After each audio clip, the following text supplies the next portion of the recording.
Bismillahirrahmanirrahim.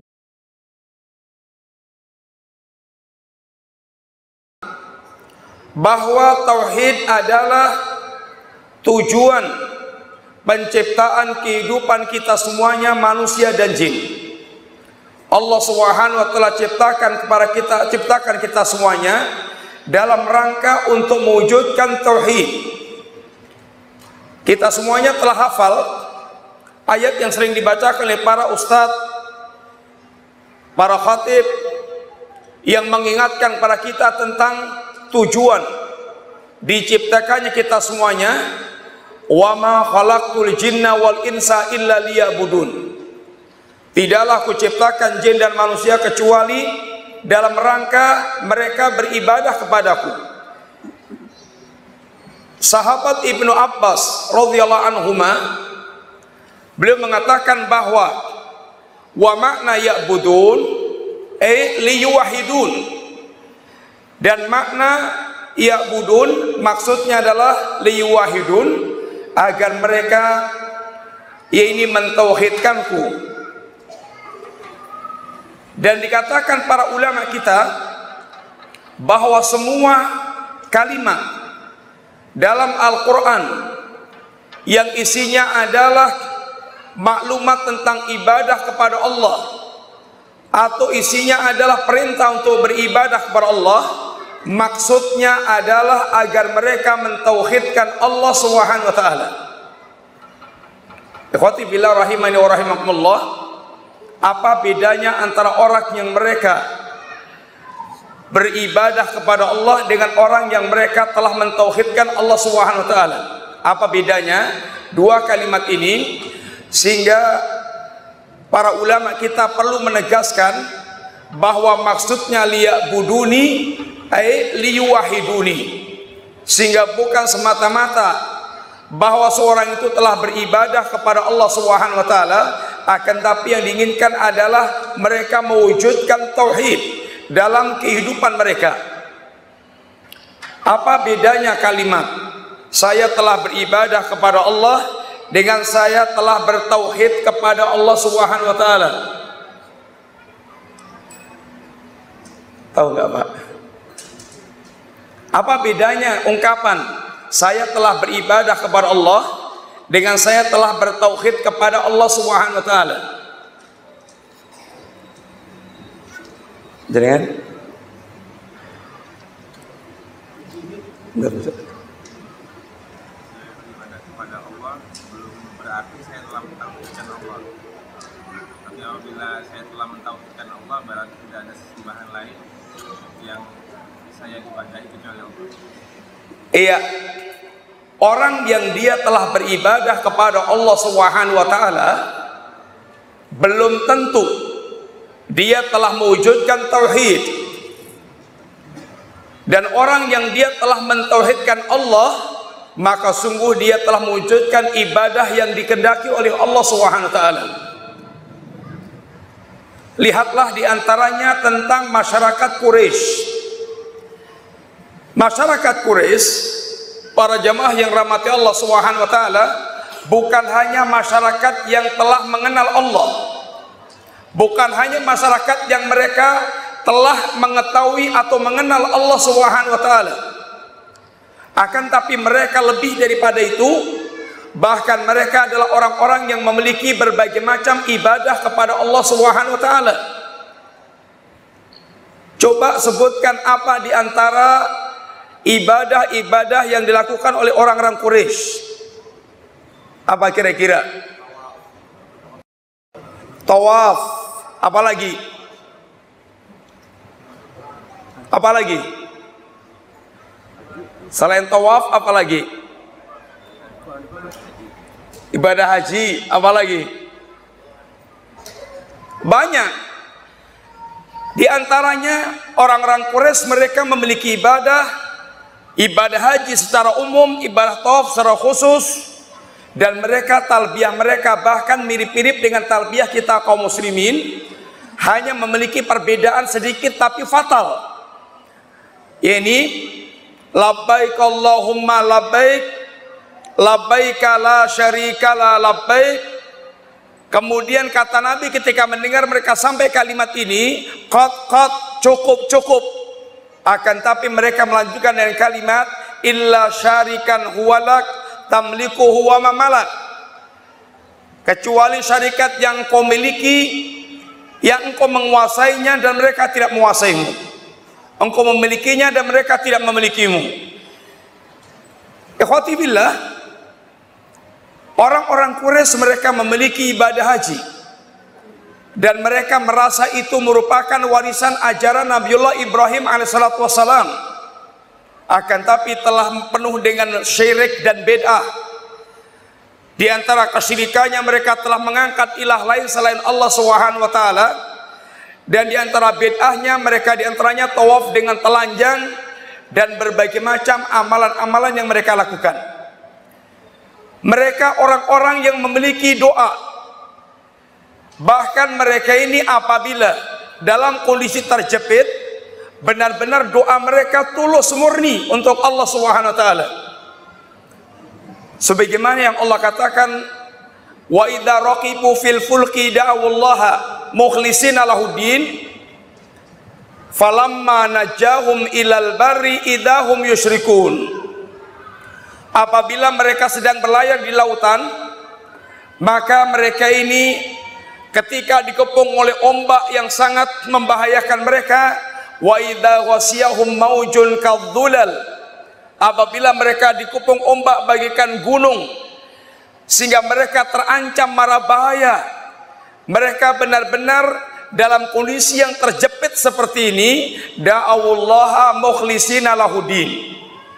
Benar-benar mereka mengikhlaskan doanya hanya untuk Allah Subhanahu wa taala semata. Murni.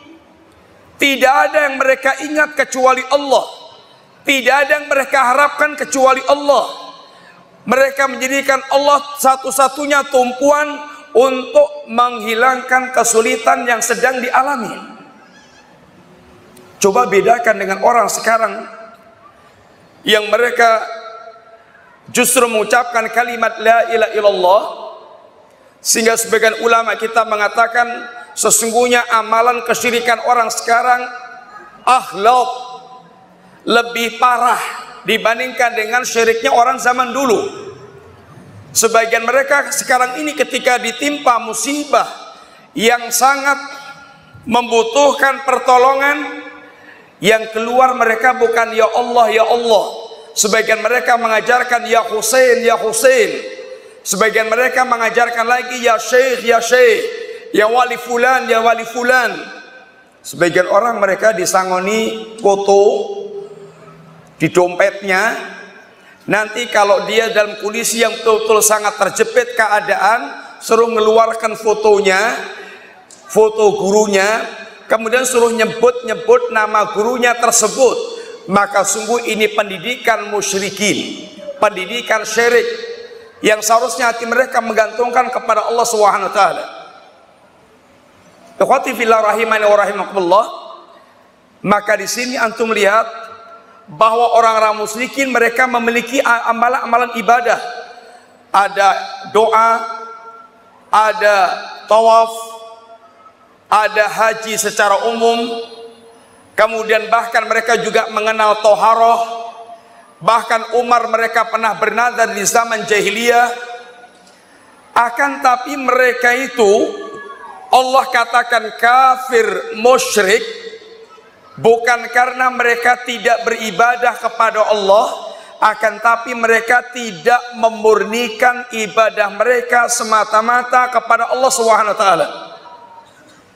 Ikhwani fillah, kata Syekh Muhammad bin Abdul Wahhab rahimahullah ta'ala, atau Syekh Muhammad At-Tamimi rahimahullah ta'ala, ketika beliau membawakan ayat wa ma khalaqtul jinna wal insa illa liya'budun, beliau katakan fa idza arafta annallaha khalaqaka li ibadati fa'lam annal ibadah la tusamma ibadah illa ma'at tauhid kama anna salata la tusamma salat illa ma'at taharah. Beliau ketika membawakan ayat wa ma khalaqtul jinna wal insa illa liya'budun, beliau mengatakan ketahuilah apabila Anda telah tahu bahwasanya Allah ciptakan Anda dalam rangka untuk beribadah kepada Allah Subhanahu wa taala, maka ketahuilah bahwa ibadah itu tidak dikatakan ibadah kecuali bersamanya tauhid. Sebagaimana salat tidak dikatakan salat kecuali bersamanya taharah. Seandainya minta maaf, ada orang salat Masya Allah lama sekali, khusyuk, rukuknya, berdirinya, rukuknya, sujudnya sempurna total, dan bahkan dia di puncak kebaikan dalam salatnya, akan tapi dia tidak memiliki wudu. Bagaimana kira-kira? Bagaimana keyakinan antum secara ilmiah? Bagaimana? Tentu salatnya tidak kepake, walaupun panjang bacaannya, walaupun lama rukuknya, walaupun sangat bagus sujudnya, hatinya betul-betul Masya Allah. Akan tetapi apabila dia tidak mengawali dengan wudu, maka tidak ada salat kecuali dengan wudu.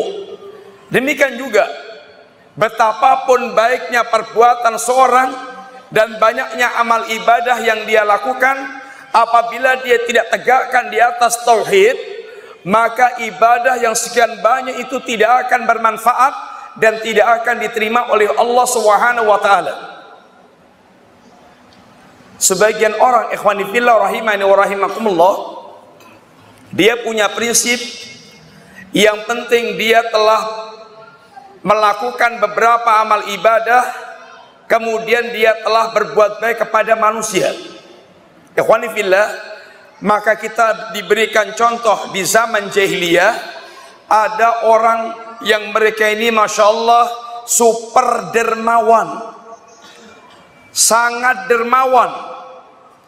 Dia kalau menjamu tamu, maka tumpukan mangkoknya itu harus diraih dengan tangga, saking tingginya tumpukan mangkok yang sediakan. Akan tapi orang yang sangat super dermawan ini dikatakan Nabi sama sekali tidak masuk jannah, tidak masuk surga, karena dia tidak pernah memiliki tauhid dalam kehidupannya. Dia tidak pernah mengucapkan kalimat Allahumma firli liyaumiddin. Siapa orangnya, ikhwan? Pernah dengar nggak? Siapa itu? Siapa namanya? Syekh Badrimin. Siapa namanya orang itu? Ibnu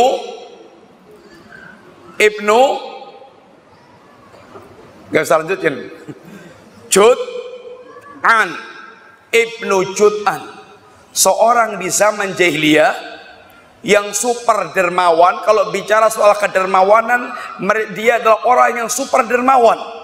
Akan tapi karena dia tidak memiliki tauhid, maka semua kebaikan mereka adalah hapus, tidak bermanfaat sama sekali. Karena yang diinginkan Allah adalah kemurnian dalam hal ibadah. Ala lillahi dinul khalis. Ketahuilah agama Allah adalah agama yang murni, sehingga Allah tidak menerima agama kecuali ada apabila dimurnikan agama itu untuk Allah Subhanahu wa taala semata.